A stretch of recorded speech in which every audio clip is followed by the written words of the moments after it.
Hola chicos, buenas tardes a todos. Aquí estamos nuevamente, ¿verdad? Para poder continuar con lo que es la materia. Y en este caso, bueno, pues darles la bienvenida, primero que todo, lo más importante. Mencionarles, ¿verdad? El día de hoy vamos a hablar sobre lo que es la formación de los estados absolutistas para ir adentrándonos en lo que son, para ir adentrándonos más bien en lo que es en lo que es el tema de lo que es la Ilustración y la Revolución Francesa. Entonces, primero que todo, y para empezar, ¿verdad? Quisiera como que podamos evaluar cuáles son los conocimientos previos que nosotros mantenemos acerca de lo que es el absolutismo, en lo que es también el antiguo régimen y algunos otros aspectos, ¿verdad? Que son importantes para lo que es esta materia. Entonces, yo les voy a hacer una pregunta, ¿verdad? Como siempre, no hay respuestas buenas, no hay respuestas malas, solamente quiero que midamos qué tanto conocemos acerca de lo que es esta materia previamente. Entonces, me gustaría que tal vez ustedes o que podamos analizar, me puedan indicar a qué nos referimos por absolutismo, ¿verdad? ¿Qué creen ustedes que fue el absolutismo? ¿A qué se debió? ¿Cuáles fueron, cuáles fueron los principales personajes, ¿verdad? Que podemos asociar a lo que es esta palabra, ¿verdad? Y qué es lo que engloba como tal. Entonces, tal vez si ustedes me comentan ahí, entre todos, que podamos crear una idea. Entonces, tal vez les voy a dar 3 minutos para que lo puedan comentar entre ustedes y que puedan ir analizándolo poco a poco.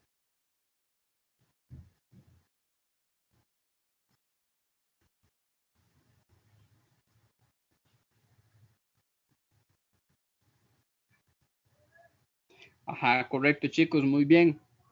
Sí, efectivamente, ¿verdad? Muy bien los aportes que ustedes me realizaron, unos más acertados que otros, ¿verdad? Sin embargo, veo que sí tenemos una idea de qué es lo que es el absolutismo como tal y a qué nos referimos específicamente. Entonces, quiero mencionarles, ¿verdad? Que absolutismo podemos mencionar que es el régimen político que, que en todo que todo el poder se centra específicamente en lo que es en este caso las manos de una sola persona o bien lo que es una institución para lo que fue en Europa, ¿verdad? Durante el siglo XVII se concentró en manos de los monarcas. O sea, podemos mencionar que absolutismo específicamente nos va a indicar todo aquel poder que se centraba específicamente en una persona. ¿En quiénes? Ya sea bien una institución o bien lo que es el monarca, que era lo que nos estaban mencionando. Entonces, vamos a ver un pequeño video, ¿verdad? Acerca de lo que es este tema y que de esta forma podamos ir adentrándonos en lo que es la materia como tal.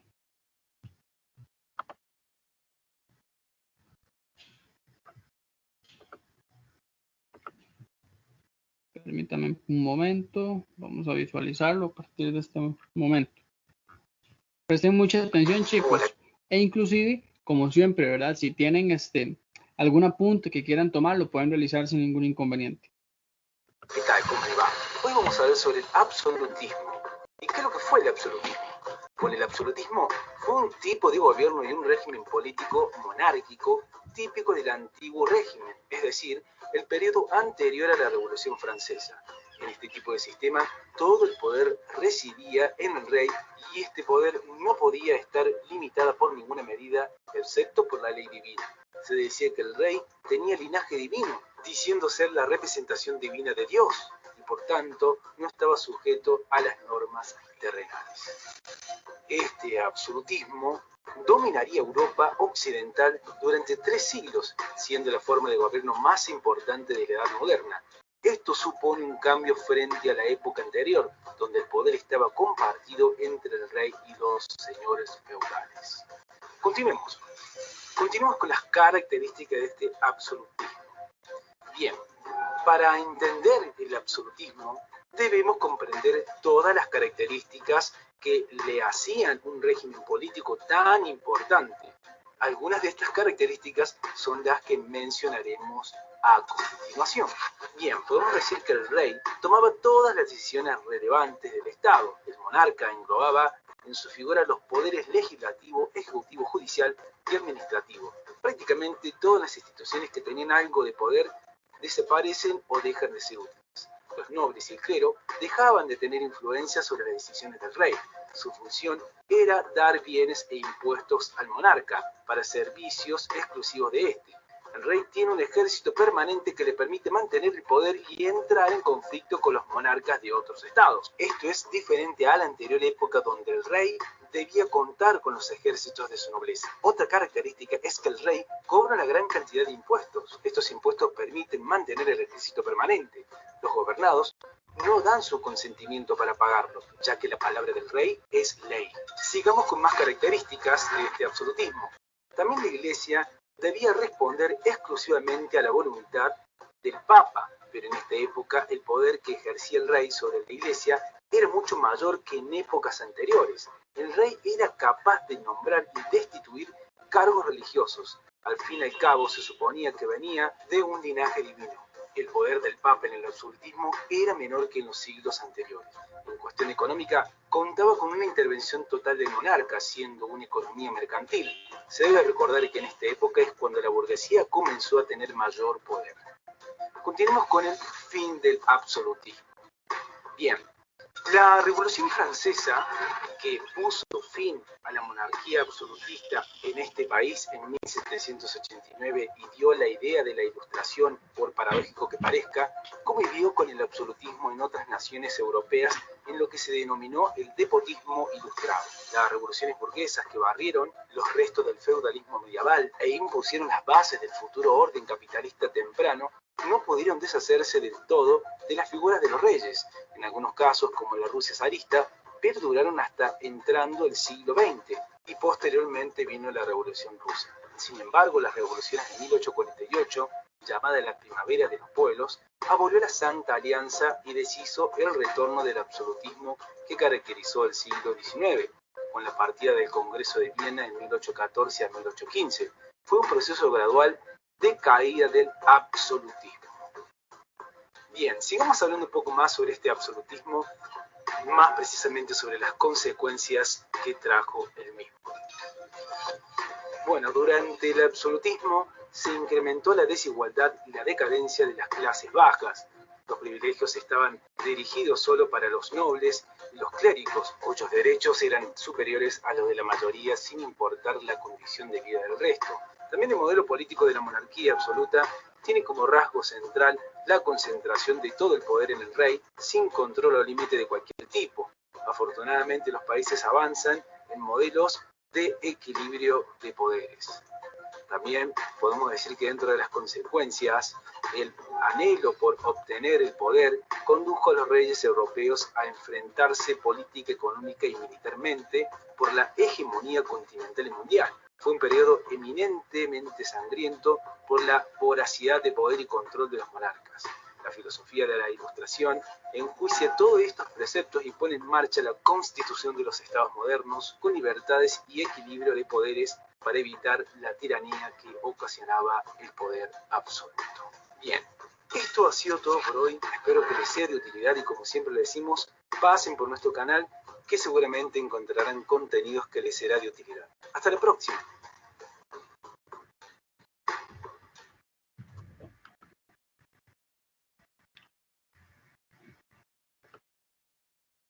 Ok, chicos, muy bien. En este caso, podemos ver, ¿verdad?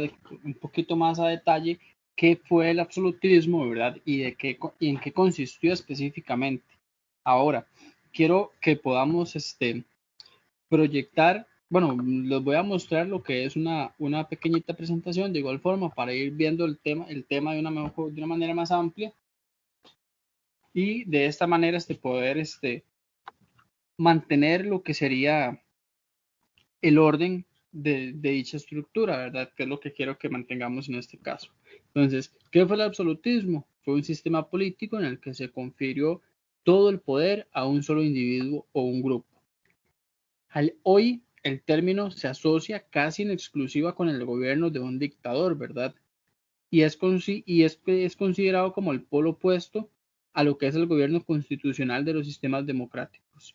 Si nosotros analizamos esto que yo les estoy mencionando, y nos traemos esto a la realidad actual, nosotros podríamos pensar y ver cómo algunos países están sometidos ante un régimen como este, ¿verdad? Ante un sistema político similar, no del mismo nombre, ¿verdad? Pero que sí tiene muchas semejanzas a lo que es este tema, ¿verdad? A lo que les estaba mencionando, donde una sola persona es el que tiene el poder. ¿Cuáles países, quiero que analicemos esta pregunta, cuáles países consideran ustedes que se mantienen de esta forma, se mantienen de esta forma bajo este sistema o lo que es este sistema político? ¿Cuáles consideran ustedes que son países que ante la situación política en los que ellos viven el día a día se, se asimilan a lo que es el absolutismo, que era lo que nosotros estábamos viendo en el video anterior y que es el tema que estamos desarrollando? Entonces quiero que lo analicemos y lo comentemos entre todos.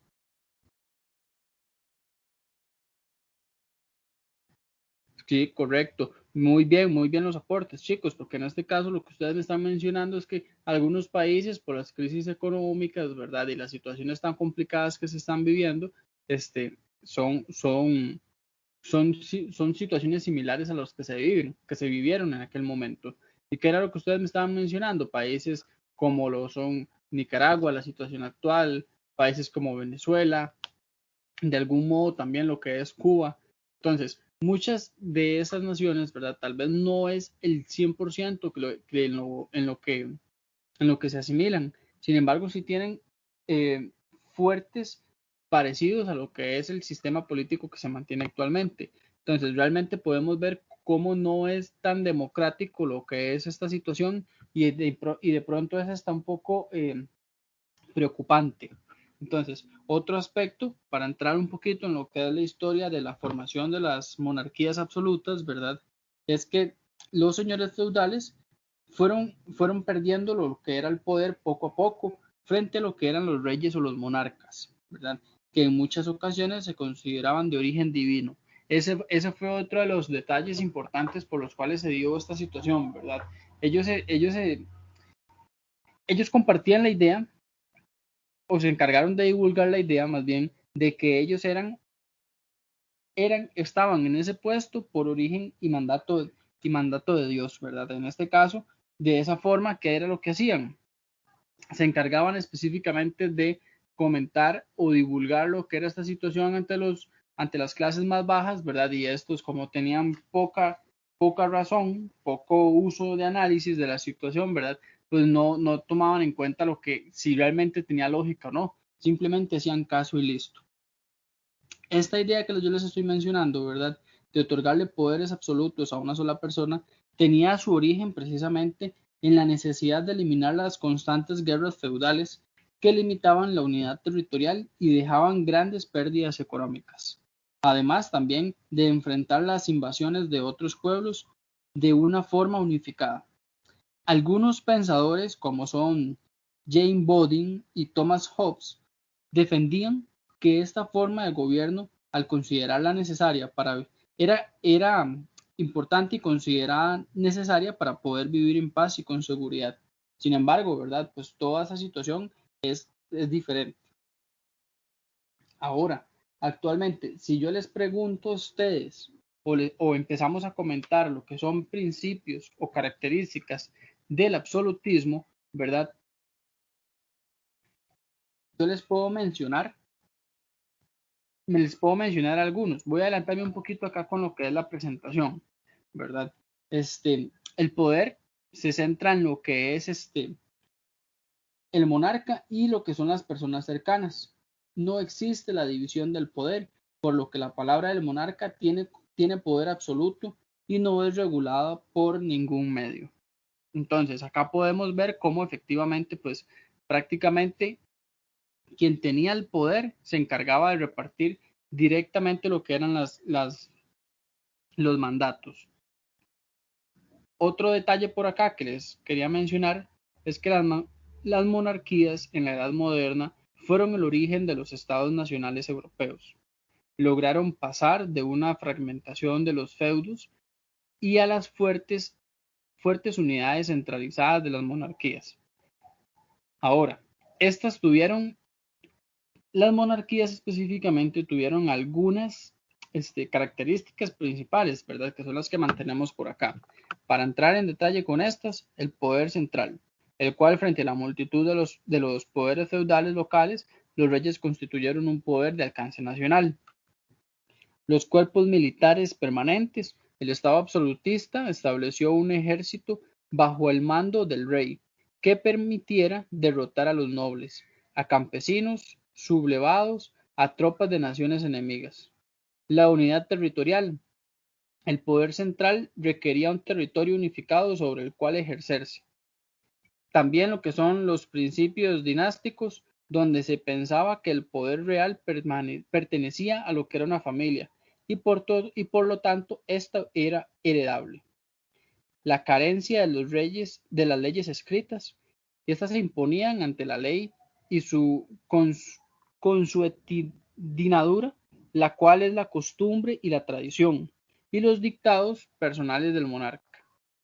También los organismos consultivos. El rey disponía de consejeros a los cuales convocaba cuando los consideraba oportuno. Y también, pues, lo que eran las clases sociales, los habitantes del reino no eran iguales ante la ley.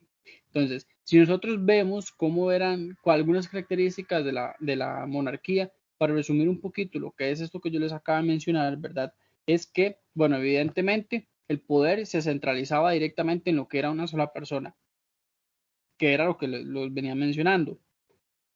También, en este caso, las clases sociales, los habitantes evidentemente no iban a tener las mismas condiciones, no iban a ser iguales ante la ley.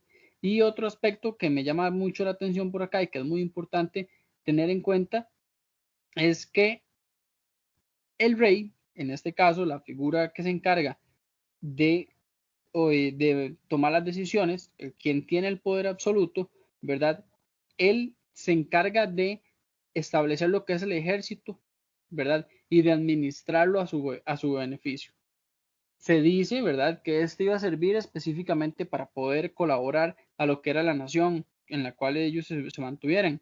Sin embargo, esto era específicamente para que no pudiera ser derrocado, mucho menos poder realizar de alguna manera un golpe de Estado. Al mantener lo que era al mantener lo que eran las fuerzas militares, difícilmente la clase baja iban a poder quitarlo o cederle lo que era el control que él mantenía. Y también los organismos consultivos.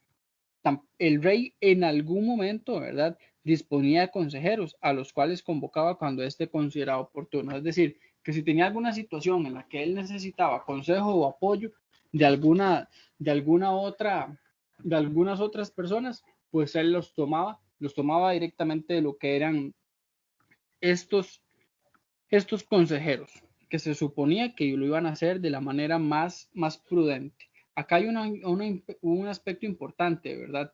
Durante el siglo XV surgió en Europa la monarquía nacional y lo que es la monarquía centralizada. Este es un sistema que significó el fin del poder de los señores feudales y el origen de los estados nacionales en Europa.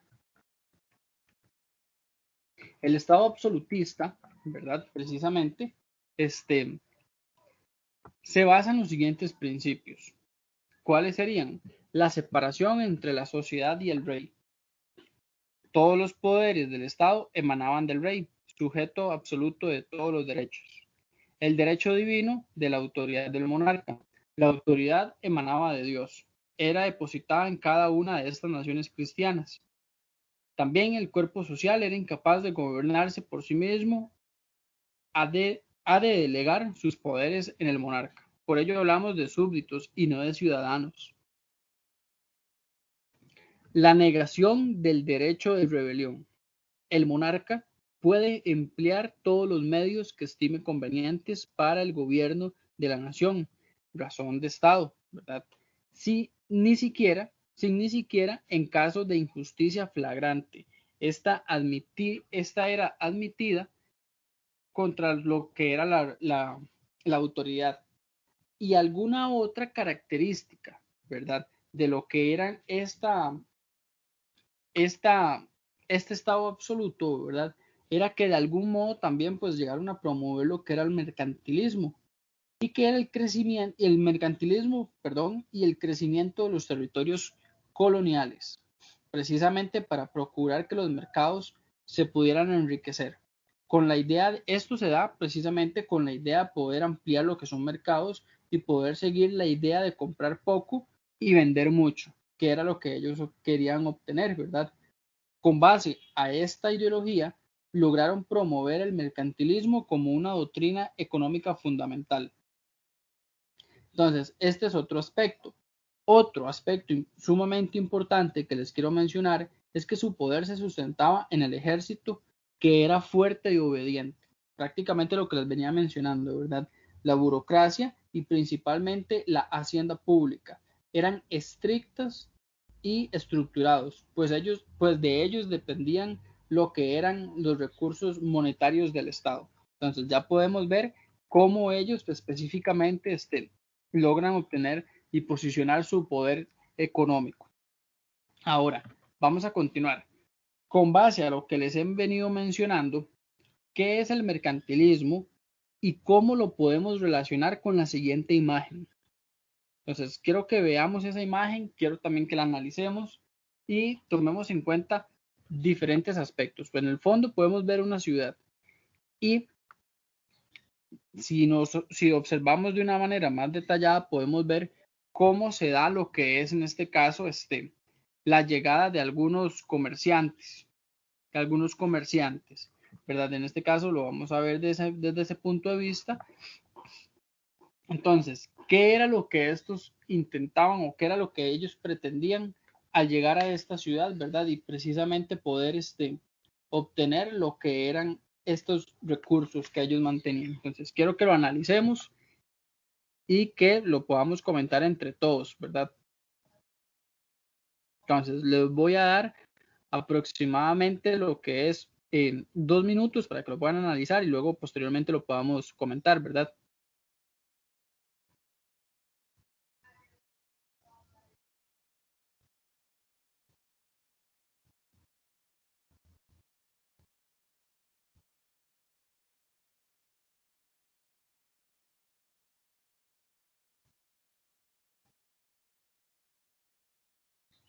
Ok, chicos, ¿qué tal? ¿Cómo les fue? Sí, correcto. Efectivamente, podemos verlo por acá. Podemos definir, si nosotros quisiéramos brindar lo que es una definición clara y objetiva de lo que es mercantilismo, ¿verdad? Podríamos mencionar que pues es el conjunto de ideas políticas y económicas que fueron desarrolladas. Bueno, también incluye un poquito de lo que es la conceptualización histórica, que fueron desarrolladas en Europa durante los siglos XVI y XVII y durante lo que fue la primera parte del siglo XVIII, durante el marco del absolutismo monárquico. Pero si nosotros lo podemos ver, si nosotros lo vemos de otra forma, de un punto de vista, qué fue como tal esta, esta ideología, ¿verdad?, del mercantilismo, y era precisamente en el crecimiento de los territorios coloniales, que era lo que ellos querían, lo que ellos pretendían, poder ampliar lo que eran los mercados. ¿Para qué? Para poder comprar mucho, perdón, para poder comprar poco y vender mucho. De esta manera, al vender mucho iban a generar gran riqueza y al comprar poco, pues evidentemente iban a gastar muchísimo menos dinero. Entonces, el mercantilismo lo podemos ver como algo como un mercado, ¿verdad? Un mercado donde ellos específicamente se logran apropiar de lo que es esta ideología y ya posteriormente, con lo que es esta situación, ellos ya intentan este, extenderlo, extenderlo de una manera más amplia y poder obtener mejores resultados de lo que es este modelo económico, ¿verdad? Otro detalle importante que es necesario tener en cuenta es que durante lo que fue la época feudal, pues la actividad comercial estaba limitada a cada feudo y que éste producía lo que consumía y casi no había intercambio de productos. Esto se daba de una región a otra. Además, las reglamentaciones de los gremios artesanales evitaban pues lo que era la competencia y se trabajaba solo para obtener una moderada ganancia. A partir de lo que es el siglo XVII, yo les estaba mencionando que este modelo nosotros lo podemos encontrar del siglo XVI hasta una cierta parte del siglo XVIII. Durante lo que es el siglo XVII se pasa a lo que es una economía más abierta, se intercambian más productos y esto provoca un aumento de circulación de la moneda y la aparición de mecanismos que permitían pagar a distancia sin necesidad de llevar las monedas de un lugar a otro. Se llamaban también letras de cambio, depósitos y cuentas corrientes. Entonces, chicos, ese es un aspecto importante. ¿Qué les era lo que les iba a mencionar, verdad? Bueno, me adelanté un poquito, ¿verdad? La economía de la época, pues absolutista completamente, y lo que era el mercantilismo, que era parte de lo que les venía indicando. También podemos ver por acá el origen de los estados nacionales. Se puede concluir que los estados nacionales son el origen del absolutismo y que este era vivido durante la época moderna. También, los estados nacionales se van a caracterizar por lo que es la presencia de un monarca que gobernaba específicamente sobre un número de ciudades y feudos, que también era unido a costumbres e intereses comunes mediante arreglos diplomáticos. Importante también tener en cuenta que esto pues llevaba al absolutismo a que se caracterizara porque el rey tiene tiene poderes ilimitados, donde se cree que el poder es de origen divino, haciendo y modificando las leyes, impartiendo justicia y estableciendo impuestos. Entonces, si nosotros lo analizamos desde esa manera, desde ese punto de vista, ¿verdad? Entonces, realmente nos damos cuenta que no tiene ninguna, no llegó al poder más bien de una manera democrática, sino que fue algo impuesto que se dio durante lo que era la época. Ahora, quiero que podamos realizar un breve análisis y un cuadro comparativo, chicos. Quiero que lo hagamos en el cuaderno.